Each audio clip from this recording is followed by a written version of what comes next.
ஆன்மீக உறவுகள் அனைவருக்கும் என் அன்பான வணக்கங்கள். இன்னைக்கு நம்ம பார்க்க போகிற பதிவு செலவான பணம் மீண்டும் நம் கைக்கு வருமானமாக வர சொல்ல வேண்டிய மந்திரத்தை தான் இந்த பதிவில் பார்க்க போகிறோம். கடவுள் நமக்கு வருமானமாக கையில் பணத்தை கொடுப்பதை நம்மளுடைய தேவைகளை பூர்த்தி செய்து கொள்வதற்காக. நம்முடைய தேவைகள் பூர்த்தி ஆகணும் அப்படின்னா அதற்காக ஒரு குறிப்பிட்ட தொகையை நம்ம செலவு செய்து தான் ஆகணும். கையில் இருக்கும் பணமும் செலவாகக்கூடாது, தேவைகளும் பூர்த்தி ஆகணும் அப்படின்னா எப்படி முடியும்? நம்முடைய தேவைகளுக்காக பணத்தை செலவு செய்யும்போது நம்ம வருத்தத்தோடு அந்த பணத்தை செலவு செய்யக்கூடாது. வாடகை வீட்டில் இருக்கிறவங்க வாடகை கொடுத்தா தான் அந்த வீட்டில் இருக்க முடியும்.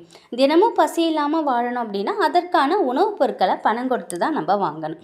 அழகாக இருக்கணும் அப்படின்னா நல்ல துணிகளையும் சில அத்தியாவசிய அழகு சாதன பொருட்களையும் நம்ம வாங்கி தான் ஆகணும். பணத்தை செலவு செய்து நம்முடைய தேவைகளை பூர்த்தி செய்யும் பொழுது கவலையோடு இருக்கக்கூடாது. ஐயோ கையிலிருந்து பணம் போகுதே அப்படின்னு நினைக்கவே கூடாது. நம்முடைய தேவை அந்த இடத்துல பூர்த்தி ஆகுதுன்னு நினச்சி நம்ம சந்தோஷப்பட்டுக்கணும்.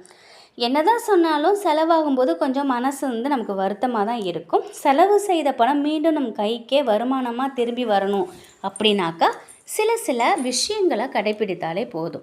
அதற்காக ஒரு மந்திரமும் இருக்குங்க. நம்ம என்ன செலவு செய்தாலும் சரி, செலவுக்கான பணத்தை கையில் எடுத்துக்கிட்டு அந்த பணத்தை செலவு செய்யறதுக்கு முன்னாடி இந்த ஒரு வரி மந்திரத்தை நம்ம சொன்னால் போதும்.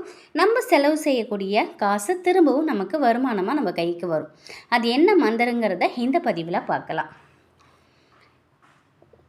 ஓம் ஸ்ரீம் யம் நமக. இந்த ஒரே ஒரு வரி மந்திரம்தான். இதை நீங்கள் சுலபமாக மனப்பாடம் செஞ்சுக்கலாம். நம்ம வாங்கிய பொருட்கள் எல்லாம் கடையில் பில் போடும்போது பணத்தை எடுத்து நீங்கள் கொடுக்க போகிறீங்க இல்லையா, அப்போது அந்த பணத்தை நீங்கள் கையில் வச்சுக்கிட்டு ஓம் ஸ்ரீம் எம் நமக அப்படிங்கிற மந்திரத்தை ஒரு நிமிஷம் மகாலட்சுமி அம்மாவை நினைத்து நீங்கள் சொல்லிக்கோங்க. இந்த மந்திரத்தை இத்தனை முறை தான் சொல்லணும் அப்படிலாம் இல்லை. உங்களுக்கு எத்தனை முறை சொல்லணுமோ அத்தனை முறை நீங்கள் சொல்லிவிட்டு அதுக்கப்புறம் உங்கள் கையில் இருக்கக்கூடிய பணத்தை நீங்கள் கடைக்காட்ட கொடுங்க. இந்த இடைப்பட்ட நேரத்தில் இந்த மந்திரத்தை சொல்லிக்கிட்டே நீங்கள் பணத்தை கொடுங்க. அதுவும் சந்தோஷமாக அந்த பணத்தை நீங்கள் செலவு செய்யுங்க. கூடவே இந்த மந்திரத்தையும் நீங்கள் சொல்லும் பொழுது நீங்கள் செலவு செய்த பணம் நிச்சயமாக உங்களுக்கு வருமானமாக திரும்பும். அதில் எந்த சந்தேகமும் இல்லைங்க. அதே மாதிரி இப்போ பிள்ளைங்களுக்கு பள்ளிக்கூடத்தில் ஃபீஸ் கட்டுறீங்க அப்படின்னாக்கா நீங்கள் இந்த மந்திரத்தை சொல்லிக்கிட்டே நீங்கள் ஃபீஸ் கட்டலாம். ஏதாவது ஒரு தொழிலில் பணத்தை முதலீடு செய்யும்போது கூட இந்த மந்திரத்தை நீங்கள் சொல்லலாம். நிச்சயமாக பல மடங்கு உங்களுக்கு லாபம் கிடைக்கும். இப்போது தான் நம்ம நம்ம கையிலேருந்து பணத்தை இப்போ நம்ம யாருமே கொடுக்கறதில்ல. ஏன்னா இது டிஜிட்டல் உலகமாக போயிடுச்சு. ஜிபே செய்கிறோம். அப்போ என்ன செய்கிறது அப்படிங்கிற எண்ணம் கண்டிப்பாக எல்லாருக்கும் வரும். அந்த ஜிபே செய்ய போகிறோம் அப்படின்னா அந்த பணத்தை நம்ம ஜிபே செய்யும் பொழுது நம்ம மனசுக்குள்ளேயே இந்த மந்திரத்தை நம்ம சொல்லணும். கண்டிப்பாக இந்த மந்திரத்தை சொல்லும் பொழுது உங்களுக்கு நல்லதே தாங்க நடக்கும்.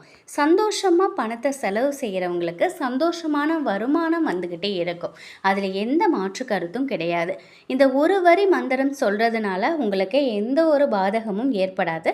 அதனால் நீங்கள் செலவு செய்யும் பொழுது காசை கொடுக்கும் பொழுது இந்த ஒரு வரி மந்திரத்தை உங்கள் மனசுக்குள்ளே சொல்லிக்கிட்டே நீங்கள் சந்தோஷமாக கொடுங்க. நிச்சயமாக நீங்கள் கொடுக்கக்கூடிய பணம் பல மடங்கு வருமானமாக உங்களுக்கு சேரும். இதை முழு மனதோடு நீங்கள் நம்பி செய்யுங்க. கண்டிப்பாக இதில் நிச்சயமாக உங்களுக்கு பலன் கிடைக்கும். இந்த ஒரு தகவல் உங்களுக்கு பயனுள்ளதாக இருக்கும் அப்படின்னு நம்புகிறேன். மகாலட்சுமி அன்னையின் அருளில் எப்பொழுதும் உங்கள் வீட்டில் செல்வ செழிப்பும் ஆரோக்கியமும் மகிழ்ச்சியும் நிலைத்திருக்கட்டும். நன்றி.